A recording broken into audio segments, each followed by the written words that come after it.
A linha do tempo da história da Igreja Adventista. Ao longo de sua caminhada, a Igreja Adventista do Sétimo Dia vivenciou diversas experiências que foram determinantes na formação e desenvolvimento de sua história.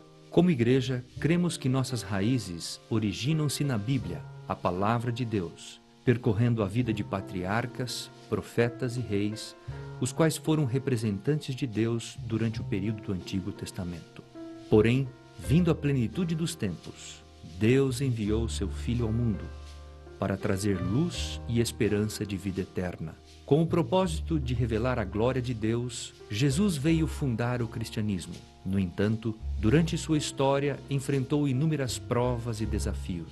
A igreja cristã foi perseguida, muitos cristãos foram martirizados e a verdade da palavra de Deus foi mudada. Os adventistas do sétimo dia creem que foram chamados por Deus para levar ao mundo o conhecimento pleno da verdade revelada na palavra de Deus. Dentre os pioneiros da igreja adventista do sétimo dia, destaca-se a liderança de Tiago White, que nasceu no dia 4 de agosto de 1821, em Palmyra, Maine, Estados Unidos. Além de dedicar seus talentos como administrador e editor dos periódicos adventistas, também desempenhou a função de presidente da Conferência Geral por 10 anos. 6 anos mais tarde, no dia 26 de novembro de 1827, nasce Ellen Gold Harmon, na cidade de Gorham, Maine, Estados Unidos. Apesar de ser uma jovem de apenas 17 anos de idade e ter uma saúde muito debilitada, aceitou o desafio de ser uma mensageira do Senhor, transmitindo ao povo de Deus muitas instruções de grande valia, tanto para este tempo como para o vindouro. Em 14 de agosto de 1831, surge um pregador em Dresden, Nova York, que marcaria fortemente a vida de Ellen, Tiago White e cerca de 100 mil pessoas nos Estados Unidos. Ao estudar a Bíblia de forma sistemática, Guilherme Miller, um fazendeiro e juiz de paz, chegara à conclusão de que Cristo retornaria à Terra por volta de 1843. Sua pregação baseava-se na interpretação da profecia de Daniel 8,14 e nas evidências bíblicas quanto ao retorno de Jesus Cristo. Muitos americanos presenciaram esses sinais, especialmente nos dias 12 e 13 de novembro de 1833, quando uma chuva de meteoros caiu sobre os céus dos Estados Unidos. Os milleritas relacionaram tal evento com as predições feitas por Cristo e pelo profeta João no livro do Apocalipse.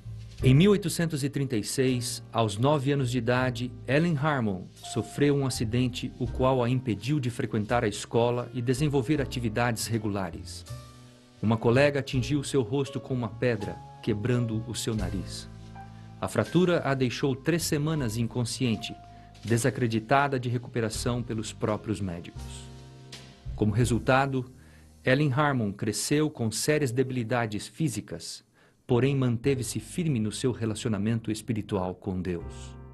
No mês de março de 1840, Guilherme Miller realizou uma série de conferências sobre as profecias de Daniel na cidade de Portland, estado do Maine, onde a família Harmon residia.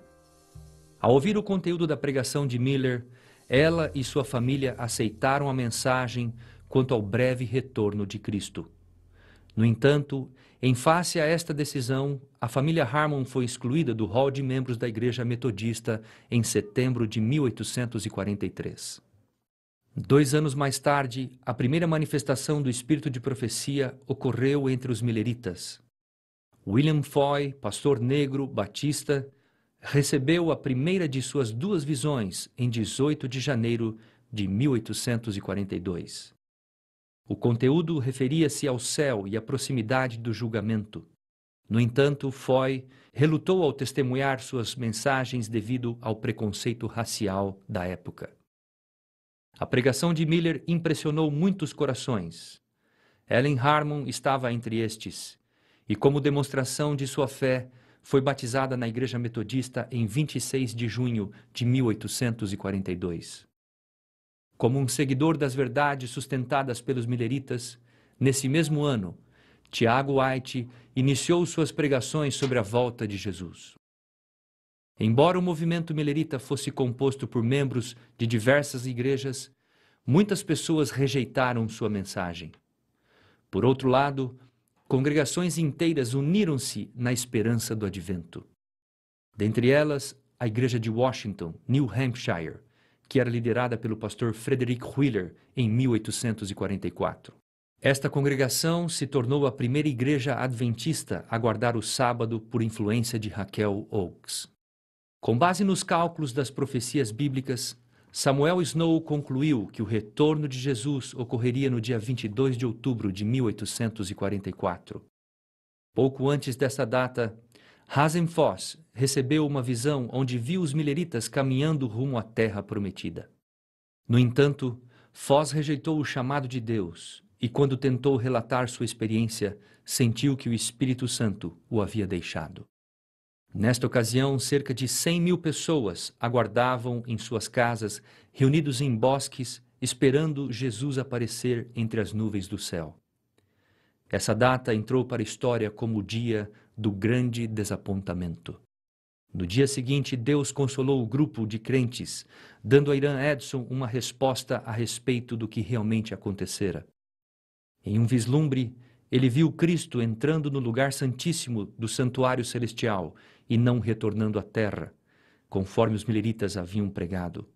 Logo após esse evento, Irã Edson, na companhia de 2 outros mileritas, aplicaram-se a estudar a Bíblia e logo obtiveram a compreensão quanto aos fatos ocorridos naquela data. Outras mensagens provenientes de Deus trouxeram conforto aos desalentados mileritas. Em dezembro de 1844, Ellen Harmon recebeu sua primeira visão, onde viu o povo do advento marchando por um caminho estreito rumo à terra prometida. Tal visão deu início ao seu ministério profético, que se estendeu por 70 anos. Em fevereiro de 1845, Ellen Harmon recebeu uma visão que confirmaria a experiência de Irã Edson sobre a entrada de Jesus no lugar santíssimo do santuário celestial no dia 22 de outubro de 1844. Ambas as visões trouxeram consolo aos crentes que sofreram a grande decepção. 2 fatos importantes ocorreram no ano de 1846. Tiago White e Ellen Harmon se casaram e abraçaram a mensagem do sábado, conforme o 4º mandamento. 2 anos depois, Ellen White recebeu 2 importantes visões. Primeiro, a visão sobre a obra de publicações, onde viu torrentes de luz circundar a terra. E segundo, a primeira visão sobre saúde, onde Deus lhe revelou alguns princípios que ela deveria eliminar: o consumo do chá, tabaco e café. Era necessário que essas verdades tão valiosas fossem transmitidas ao povo de Deus. Assim, em 1852, os adventistas sabatistas compraram um prelo para publicar os primeiros panfletos e revistas. No ano seguinte, a primeira escola sabatina foi organizada entre os pioneiros adventistas.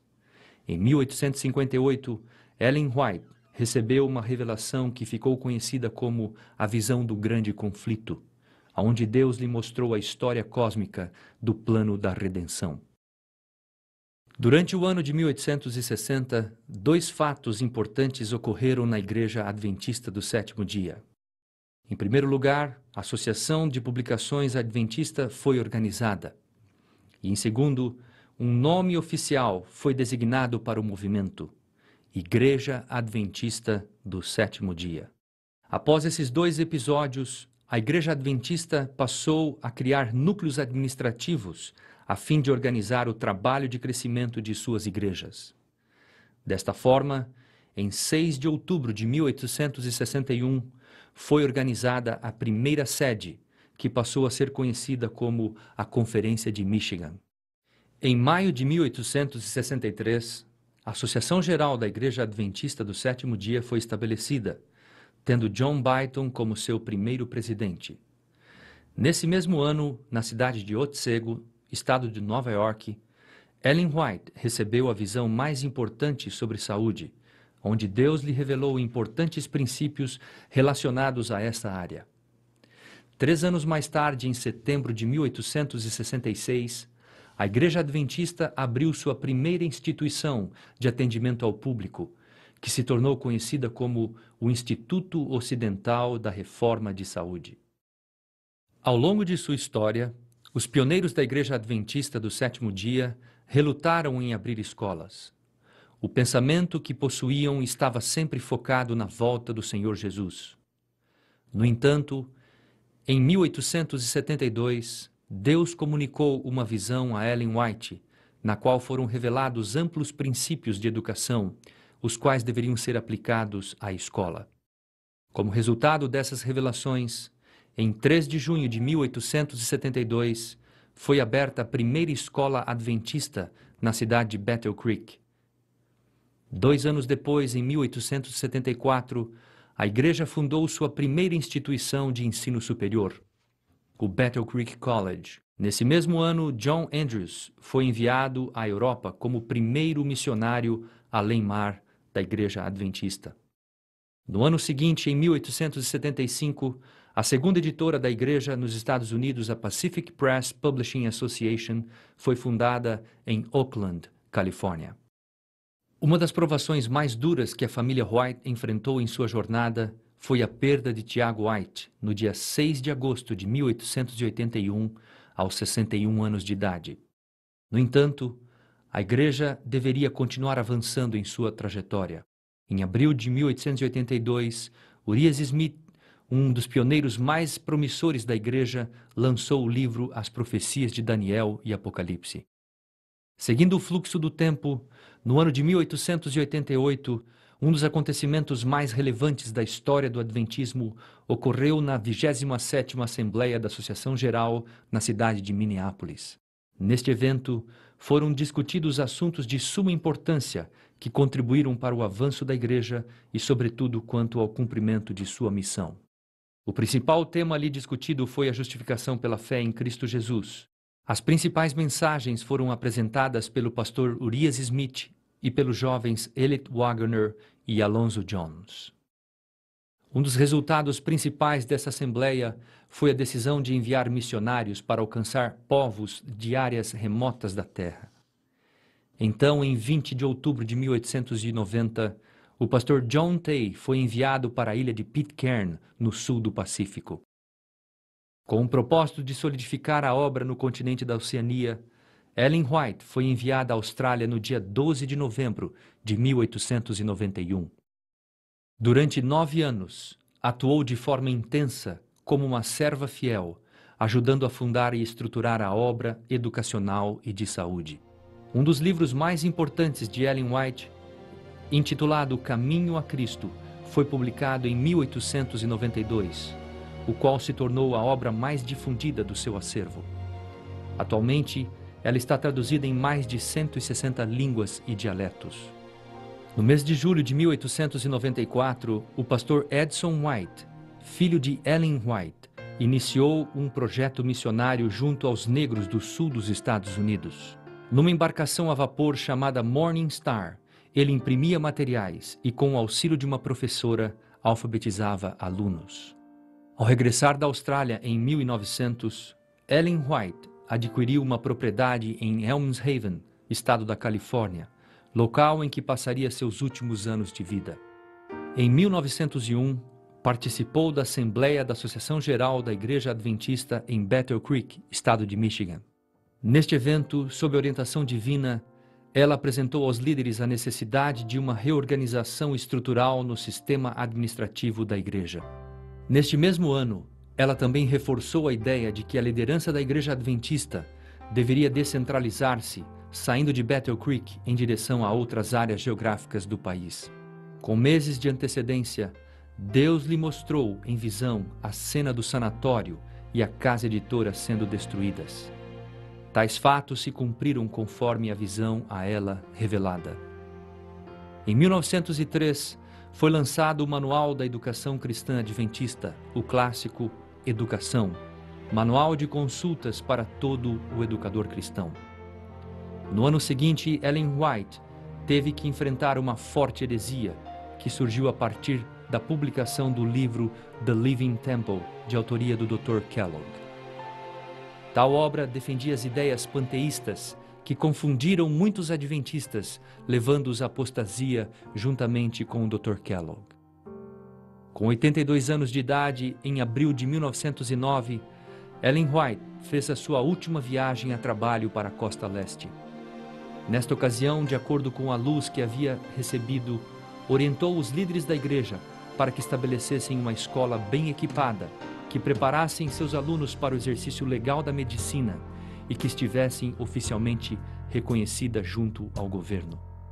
Em 1911, após 23 anos de seu lançamento, o livro O Grande Conflito foi revisado a fim de aprimorar o seu conteúdo.